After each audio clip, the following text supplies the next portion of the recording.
Surat deputy mayor Narendra પાટીલે બુદ્ધિનું દેવાળું ફૂંક્યું. માત્ર 2 ફૂટ કાદવ ઓળંગવા સુરતના ડેપ્યુટી મેયર વેતાળની જેમ ફાયર સબ ઓફિસરના ખભે ચડી બેઠા.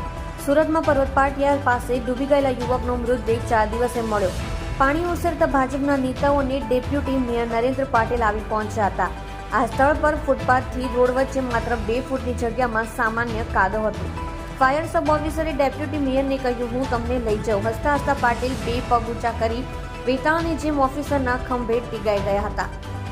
સત્ય માટે હંમેશા સત્યની સાથે જોડાઈ રહો. આ સુરત ન્યૂઝ ચેનલની સાથે.